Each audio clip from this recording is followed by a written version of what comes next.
Salve, anche di noi del Capes. Volevo sapere come era stato lavorare con Seth Rogen e Van Goldberg sull'adattamento di serie come The Boys e Preacher, se è soddisfatto del lavoro svolto dagli showrunner e se è soddisfatto di come hanno sviluppato e ampliato i concetti che lei ha creato con le sue fantastiche idee nelle sue serie. Grazie. So the question was, how has it been working with Seth Rogen and Van Goldberg. Van Goldberg on the adaptation of your works? If you're satisfied with the rendering in TV series of your work, and if you're satisfied with the expansion, with the changes that have been brought to your already fantastic work. I should say that I do not work directly with Seth and them, and how it works is, in both the case of Preacher and The Boys, is they kind of set the thing up, and then a showrunner, Sam Caitlin on The Boys, and on Preacher, and Eric Kripke on The Boys, then actually did the practical work to make it happen. I'm perfectly happy with both. My priority is that they would last as long as possible and continue to sell my books. And that's not just from the commercial point of view, that's to keep my story current. In both cases, Preacher and The Boys have now found, and I'm talking about the books here, have now found audiences beyond anything I could have hoped for. Without those shows, both would have done what sales on things like that do, which is this. Instead, suddenly they've shot up. So yeah, that's my main priority, and they've succeeded admirably in both cases. Thank you very much. E devo dire la verità, non ho lavorato direttamente con Seth, con Van. Loro hanno tracciato la strada, poi gli showrunners si sono preoccupati di far andare il progetto. Io sono molto soddisfatto di quello cioè di quello che abbiamo, del lavoro che si è ottenuto. La mia priorità è far sì che questo duri il più a lungo possibile, continuare a vendere i miei libri, ma non è solo una faccenda commerciale, economica, è per mantenerli attuali, mantenerli presenti. Se non ci fossero stati gli show, inoltre i miei libri avrebbero fatto le loro vendite, avrebbero fatto la consueta gaussiana, e invece con gli show abbiamo visto che c'è stata questa gigantesca rampa verticale. Detti per le tre attitudini, Massimo Maugeri, la domanda è, il mondo è cambiato, appunto, parlando di continuità dei personaggi, soprattutto qualità dei personaggi.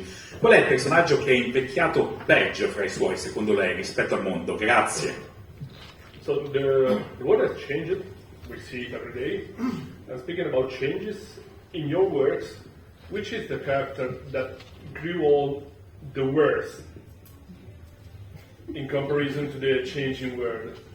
The character that grew worse? Yeah, that is not standing the changing time. Oh, I see. It doesn't really fit. It might actually be Preacher. For all the grotesquerie and horror and violence in Preacher, it is actually a very idealistic story in terms of its view of America, its view of friendship, its view of the relationships between people. It is ultimately an American myth, a road movie, a Western, and it's possible that with some of the things we've had to face about America in the last 10 to 15 years, it perhaps just doesn't apply anymore, and it has truly become a Western because it's a myth of the American past. Probabilmente quello che è invecchiato peggio, che che non è più così contemporaneo, è Preacher, perché Preacher è un idealista, è il mito americano, è un western, un horror, è grottesco e non è più così adatto ai tempi, non è più così contemporaneo con quello che abbiamo visto accadere negli ultimi 10-15 anni negli Stati Uniti. Quello che Preacher è ormai è praticamente solo un western, è rimasto il mito americano, ma non ha più quella attualità che aveva. And of course, it was also a 90s story. And I don't know about you, but I had a lot of fun in the 90s. I think the world, certainly the Western world, was generally a vastly more entertaining place than it's become.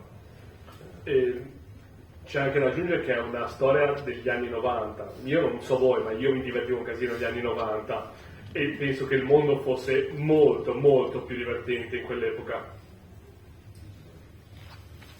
Ok, forse qui davanti. Alessandro Mercatelli, per Serie Radio Base. Volevo sapere, tralasciando gli adattamenti televisivi che sono un linguaggio a parte rispetto al fumetto e richiedono appunto un adattamento, se invece c'è tutta la sua lunghissima carriera un compromesso che ha dovuto accettare che ancora gli è rimasto sul groppone. So, let's not talk about adaptation for TV, because an adaptation, the word says it, is a change in the language where you express the way you express things. But remaining true to your work, has there been some compromise that has been hard to swallow, that you still think about it, you in a way regret, or you still are not completely at peace with? Do you mean in terms of one of the TV adaptations, or do you No, just generally just your work? Oh boy, surprisingly little. Even on Preacher, which was done for DC, who's going to be a very cautious company,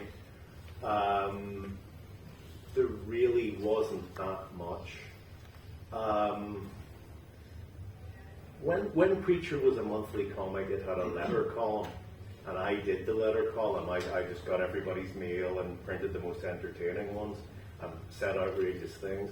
And that was probably where I got censored more than anything I've written in a story, because DC said that because it was the letter column, it was the voice of the company. It didn't matter that it had my name in the end. It was the voice of the company. That was where I regularly found when I was writing getting chopped to pieces, but ultimately it was the letter column, so who cares? Sorprendentemente pochi, persino Preacher, che era pubblicato da DC, che è una casa editrice parecchio cauta in quello che pubblica, ha avuto veramente poco, se non nulla, DC ha avuto veramente poco, se non nulla da ridire. L'unica cosa in cui ho subito un pochino di censura, se vogliamo chiamarla così, era la colonna della posta, la pagina della posta. C'era la posta dei lettori su Preacher. Io leggevo le lettere, rispondevo, sceglievo le migliori, le più divertenti, rispondevo, e lì mi rendevo conto che quello che scrivevo era spesso tagliato, rimontato, però non era poi, quella era la pagina della posta della DC, anche se c'era il mio nome, la pagina della posta di DC, quindi lo trovavo in fondo accettabile, non era il mio vero lavoro, che invece era trattato molto meglio. So among the things I was sent and tried to print in the letter column but couldn't, were at least 2 separate recipes for the preparation of human flesh for human consumption. A detailed and very well written story of a guy told us about having 4 helpings of spaghetti bolognese at an all-you-can-eat buffet, and then what happened afterwards. Possibly my favorite, a guy who attempted to circumcise himself with a scalpel, some cotton wool, and a bowl of ice. And what happened to him. And I can remember the editor saying, you can't print this because it isn't funny. And I said, could you just trust me that it is? Sadly, no. Tra le cose migliori che io avrei voluto pubblicare in questa pagina apposta che non ho potuto, abbiamo ricevuto 2 distinte lettere con ricette per la preparazione e il consumo di carne umana, una lettera in cui un ragazzo spiegava che aveva mangiato 4 porzioni di spaghetti alla bolognese with meatballs, con le polpette, e quello che era successo dopo, ovviamente, la storia di un ragazzo che aveva tentato di circoncidersi con un taglierino, del cotone e una bottiglia di ghiaccio, e quello che era successo dopo, ovviamente, e mi hanno detto che non potevo pubblicarle. No, Garth, non sono divertenti. No, ragazzi, fidatevi, sono divertenti, però non non se ne è fatto nulla. Buonasera. Le sue opere coinvolgono spesso la sfera del lato più violento dell'uomo, come il Blazer, The Boys, eccetera. In che modo cerca di raccontare la natura dell'uomo tramite il conflitto e la violenza? So your story are often portraying the violent side of man. How do you try to portray the nature of man with conflict and violence? Really by being hopefully as honest as possible, by accepting that it is a violent world, that it's important to be honest about the effects of violence, not just physical, but the effects on the world generally. This is something I said this morning. I feel that if I was writing for children or young teenagers, I would feel a responsibility to write about empowerment, to write about a better world, an idealistic world. But because I feel like I write for adults of all ages, I feel like I'm free to write about life the way it is. And violence is a big part of that, and I see no reason to sugarcoat it or try to deny its nature or its being a vital part of life. Quindi, cercando di essere il più onesto possibile al riguardo. La violenza c'è, bisogna accettare onestamente con se stessi che questo c'è, è parte del mondo, rendersi conto che c'è, gli effetti della violenza non solo nell'immediato della fisicità della violenza, ma in tutto il mondo. Se fossi un autore per bambini mi preoccuperei di scrivere storie che abbiano una motivazione, che abbiano una morale, che abbiano qualcosa di diretto per questo tipo di pubblico, ma scrivo per adulti di ogni età, ma adulti, quindi non c'è un bisogno di indolare la pillola. Posso permettermi di raccontare la vita per quello che effettivamente è. Hi Garth, big fan. You said you were more or less satisfied with Preacher and the Boys and those kind of adaptations, but are there any stories that you've written that you'd perhaps not be keen to see adapted to the big screen, small screen, or maybe even apprehensive if someone came and pitched it to you? Thanks. Allora, hai detto che sei soddisfatto degli adattamenti che abbiamo avuto per Preacher and the Boys, ma si dice anche che tu non fossi proprio entusiasta, che non fossi intenzionato a vedere queste storie portate sul piccolo e il grande schermo e che non fossi proprio entusiasta della gente che ti approcciasse per farlo. I think the ones I would want to see adapted most are probably also the ones I'm most apprehensive about. For those reasons, and those would be some of my war stories. I'd be fascinated to see adaptations, say, of The Night Witches or Sarah or some of the other war stories, but I'd be nervous about them getting Hollywoodized. Some very, very good war movies have come out of Hollywood, but some pretty bad ones have come out as well. And given that we're talking about things that happen to real people, I would probably be more nervous about things going wrong in that department than any other. I feel a real responsibility when I write war fiction to try to get at the truth of what happened and to honour the memories of the people who fought and served. Where things to go wrong in the way we're talking about here in those stories, then, and I would have my name on the results, I would be extremely nervous about the results. Tra le mie storie ci sono delle storie che in effetti avrei piacere di vedere trasportate su schermo e al tempo stesso sarebbero le stesse per cui avrei più timore che questo succedesse, e sono le mie storie di guerra. Amo le mie storie di guerra, trovo che Night Witches, Sarah sarebbero degli ottimi film, però ho il terrore di vederli, se mi passate il termine, hollywoodizzati. Hollywood ha tirato fuori grandissimi film di guerra, ma ha tirato fuori anche roba parecchio brutta. Ecco, io quando scrivo le storie di guerra mi piace scrivere delle storie degli uomini che l'hanno fatta, sono storie reali, e cerco di fare onore alla memoria di queste persone. Ecco, nel momento in cui io vedessi il mio lavoro su uno schermo e vedessi che qualcosa è andato storto in questo tipo di rappresentazione, vedere il mio nome in fondo a quel lavoro mi renderebbe parecchio nervoso. Example, I wrote a graphic novel called Dreaming Eagles, which is about the Tuskegee Airmen, the African-American fighter pilots who flew for the US Army Air Force in World War II. And they had to overcome prejudice at home and fight the Nazis at the front. I tried to be as honest as possible about what they achieved and what they were up against.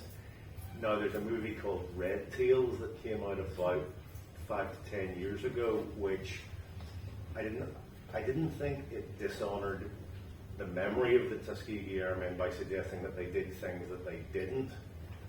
It didn't besmirch their reputation, but I felt that it failed to catch what they were all about by reducing the actions they took part in to almost a Saturday morning cartoon, which I don't think does anyone any favors. And I use that phrase because I believe that is what the producer, George Lucas, specifically asked for. I think they deserve better than that. Per fare un esempio, c'è una mia storia, Dreaming Eagles, in Italia, se è uscita in Italia, Dreaming Eagles, anche in Italia, che parla di questo gruppo di piloti di caccia americani, afroamericani, che sono andati a combattere i nazisti, che avevano superato i pregiudizi contro di loro in patria e sono scesi in campo, scesi in combattimento contro la Germania. Questa è una storia di cui poi si è vista una rappresentazione. Can you tell the name of the title of the movie? Red Tails. Red Tails. Yeah. Red Tails, scusate, chiedo perdono. Red Tails ha parlato della stessa storia e non ha fatto giustizia a questi uomini, non ne ha infangato la reputazione in nessun modo, attenzione, però non ne ha reso giustizia perché per come la vedo io ha reso le loro avventure, le loro battaglie un cartone, una serie di morning cartoon, ha detto un cartone del sabato mattina, ha minimizzato, ha ridicolizzato la faccenda, e sono sicuro che questo è quello che è stato chiesto da Lucas, che era il produttore. Io uso questo come esempio perché questo è quello che è stato chiesto, sono sicuro che è stato voluto fare così. For Garth? Yeah. Well, my name is Daniel Caster, is my name journalist and writer, and I need to know how was born the best comic book serie and character was written, and if DC Comics put your limits about the story, or let you completely liberty to make everything about Preacher. Allora, io avevo bisogno di sapere, volevo sapere come è nato il personaggio migliore dei fumetti, che è Preacher, e volevo sapere anche se DC ti ha dato completa libertà o se ti ha messo qualche paletto, qualche limite nello sviluppo della storia. Well, as I said earlier, I was mostly given creative freedom on Preacher. At that time, all of the Vertigo books, the imprint that Preacher was created for, were kind of, we were all finding out our way as we went along, because there had never really been a mainstream imprint for adult comics before, and we were, DC as well as people like myself, Neil Gaiman, Grant Morrison, Jamie Delano, Pete Milligan, we were all sort of slowly finding out exactly how far we could go. So there was a word here, a line there, but there was nothing particularly memorable. There's nothing that stands out in my mind where I go, damn it, I wish I'd been able to do that. So it was really an evolutionary process, but it was a fairly easy-going one. Come dicevo prima, in realtà non ci sono state grosse imposizioni. Eravamo, tra l'altro, uscivamo all'epoca per Vertigo, non direttamente per DC, e era un periodo in cui gente come me, come Grant Morrison, come Neil Gaiman stavano lavorando su questa cosa, stavano scoprendo via via un processo di crescita della pubblicazione di storie per adulti, e ognuno stava scoprendo il proprio spazio, i propri limiti. E tornando a me, non ricordo che ci siano stati degli scambi, abbiamo discusso, ma non ricordo che ci siano stati particolari freni, non ricordo qualcosa in particolare che mi abbia lasciato come se fossi riuscito a fare così, perché tutto sommato mi hanno dato abbastanza libertà come creatore di fare quello che avrei voluto. As an example. Frank Castle, The Punisher. So the question is, who is to you Frank Castle? Who is Frank Castle? He's most obviously a creation of the 70s, a vigilante character inspired by characters like Mac Bolan, the Executioner, Dirty Harry, the Death Wish films. I see Frank as a kind of personification of vengeance that each writer is free to direct wherever they like. So while in the Punisher Max book, generally had him going up against the Italian mob, the Italian-American mob, who I think were the original killers of his family. I also set him loose on certain elements in the American military-industrial complex, Wall Street, really alongside his traditional enemies. I wanted to show that there was crime and wrongdoing everywhere. Innanzitutto, chiaramente Frank Castle è un figlio degli anni 70, è un vigilante nel piede da personaggi come Mark Bolan, come Dirty Harry, e probabilmente la personificazione della vendetta, e è questa personificazione che ogni autore muove come ritiene più opportuno. Per esempio nel mio caso l'ho usato per combattere la mafia italiana, la mafia italo-americana, ma che penso siano gli originali assassini della sua famiglia, ma anche mi è capitato di scatenarlo contro certi ambienti militari, certi ambienti industriali dell'America. On a more abstract level, he's perhaps a personification of the old line, I think by John Dryden, "Beware the fury of a patient man."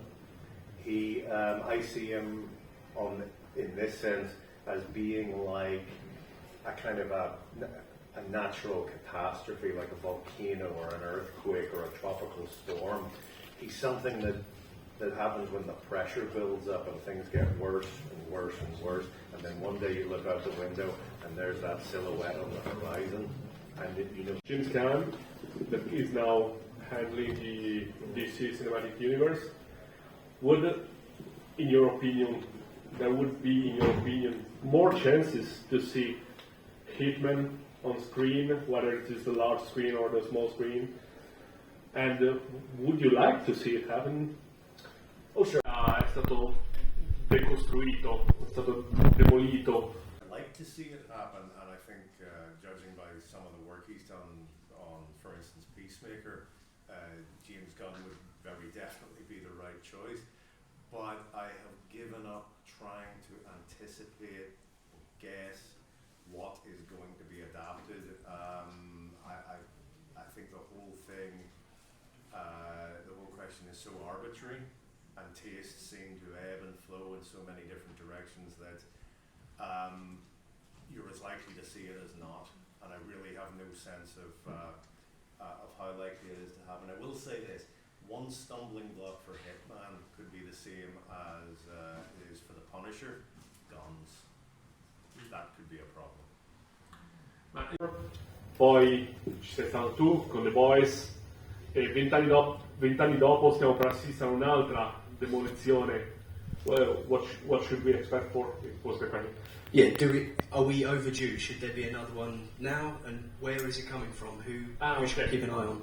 So, a questo punto sono passati 20 anni, dobbiamo aspettarci un'altra demolizione. Chi la farà? Chi se ne occuperà? Cosa farà?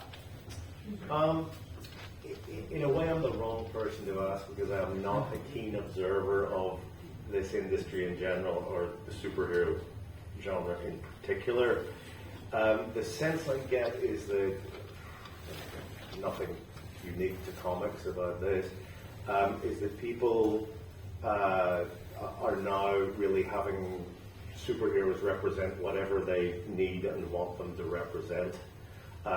It doesn't really matter what side of the political divide you're on, you'll make your heroes mean what you want them to mean. So perhaps we're at a point where those characters are too dear to too many hearts for another deconstruction to take place. As to who might do such a thing, if it did happen, again, I don't know. The impression I have is that the genre survives the various deconstructions because people continue to grow up with and love those characters. I'm not aware of anyone entering the industry or... In a way, I'm the wrong person to ask because I'm not a keen observer of this industry in general, or the superhero genre in particular.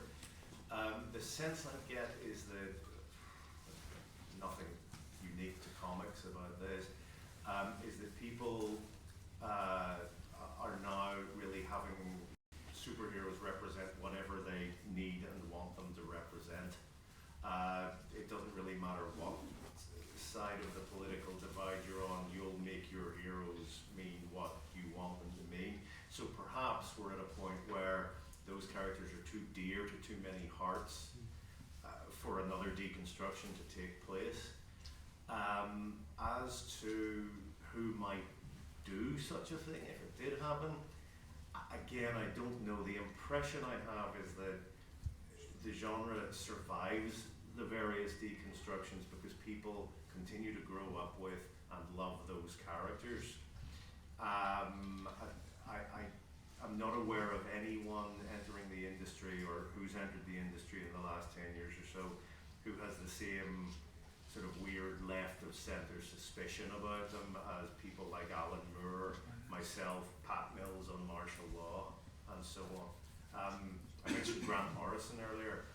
I mean, there's a writer who has certainly done his share of deconstruction, and yet it's quite clear that superheroes are very, very dear to his heart. So I don't think he's going to be pulling them apart anytime soon. The spark was sitting up very late one night in 1990 with a bottle of whiskey and talking about what we thought comics could do, what they could achieve. Short answer is anything. A little more detail, we were thinking about perhaps reality with a twist is what we wanted rather than outright fantasy. Even with the success of a great many adult comics, you were still seeing a lot of heavily fantasy influenced comics like Sandman, which is a sort of gothic fantasy story. We wanted something a little more down to earth. We actually worked together. It was largely a question of instinct and trust. Each of us trusted the other to get on with the job. I trusted Steve to tell my story, and he trusted me not to overload him with detail. People are sometimes surprised when I say this, but we very rarely talked about work. When we met up, which we frequently did, we talked about pretty much anything, but because our working together was such a natural process, there was really very little discussion required. In what you did? Yeah, I think rather than anything specific, growing up on the edge of the Northern Ireland conflict, and I must emphasize the edge because I grew up in a quiet, middle-class suburban area that was not directly affected by the Troubles. But I think growing up on the edge of that bred in me a certain cynicism about the way the world is. I realized slowly growing up in the 70s and 80s that this was a conflict that no one cared enough to try to stop, that the thing would simply rumble along with its steady daily, weekly death toll, and there would be no major effort to put an end to it. It was easier for all all concerned to simply manage the conflict rather than try to solve it. I was asked this morning. Another aspect, of course, is of this perhaps bleak view, this cynicism that it bred in me was, I'm suspicious of government power, but I'm equally suspicious of people with causes, with grand causes. I said this morning that I think we all see Star Wars at an impressionable age, and we get a kind of we develop certain romantic associations with the word rebel. We shouldn't. Revolution is a bloody, nasty business, and very rarely does the good guy come out on top. I suppose it depends what you mean by epic. I do have long-term plans for a series of graphic novels about the British Royal Air Force in World War II, the Battle of Britain, the Battle for Malta, the Battle of the Rhineland towards the end of the war. Those are going to be epic in size, if not in nature. Perhaps they'll suffice. I like the idea, but no. In fact, I was first asked to write James Bond about 10 years ago. And for one reason or another, I just didn't take on the job. Jimmy's Bastards is, I think, very obviously a parody of the more outrageous Bond movies. The James Bond comics are based on much more on the character from the Ian Fleming novels, who, if you've read those books, you'll know is a rather nastier, darker character than the guy in the movies. And so therefore he suits me down to the ground. Tries to kill James, and he does something unspeakably awful to them involving, I'm not going to go into details, but involving a spacesuit. And it occurred to me when I wrote this scene that if this was the movie Bond, someone would have done that to James and he would have had to have gotten out of it. But because it's the Bond of the novels, he gets to do it to someone else. That's the difference.